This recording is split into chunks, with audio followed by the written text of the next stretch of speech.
في آخر 50 سنة لو جيت سألت إيه هي الإذاعة رقم 1 هتلاقيها إذاعة القرآن الكريم. لو سألت في أي استفتاء على مدار آخر 50 سنة هتلاقي إذاعة القرآن الكريم رقم 1.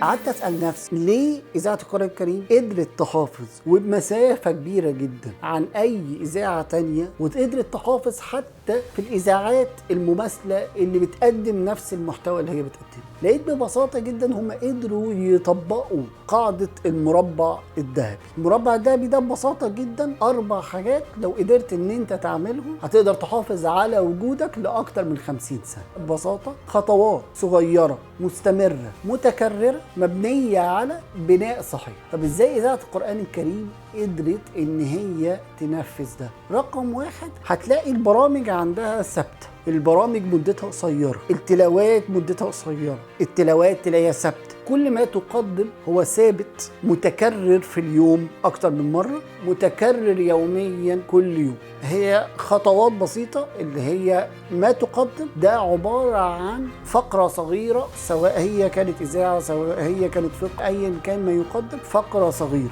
ومتكررة على مدار اليوم، ليها مواعيد ثابتة، والمواعيد الثابتة دي انت مع الوقت تبقى عارف ايه وبيتقدم الساعة كام وشكله عامل ازاي، وما بتحتاجش حتى تبص في الساعة، انت عارف ان البرنامج ده ميعاده ثابت بالصوت الشيخ ده في الميعاد الثابت. فهي بتحافظ على الخطوات الصغيرة المتكررة على مدار اليوم المستمرة لأيام وأيام وأيام. والأهم بقى من كده هي مبنية على ايه؟ ولو رجعت لتاريخ نشأتها تلاقيها كانت مبنية على كونسبت المحافظة، وازاي قدروا ان هم يطلعوا نسخة مسموعة من القرآن الكريم بيها يحافظ على القرآن. ده ببساطة جدا اللي انت محتاج تعمله وانت بتبني البزنس بتاعك، او انت بتبني اي حتى ديبارتمنت عندك، او انت بتبني برودكت او سيرفيس جديد. محتاج تدور ازاي يبقى هو عبارة عن خطوات صغيرة مستمرة متكررة بسيطة طول الوقت، وقادر ان انت تنفذها ببساطة، مبنية على أساس صحيح، مبنية إن أنت بتساعد الكاستمر وبتحل له مشكلته، مبنية إن أنت إزاي تعمل فرق وتقدم خدمة مختلفة مميزة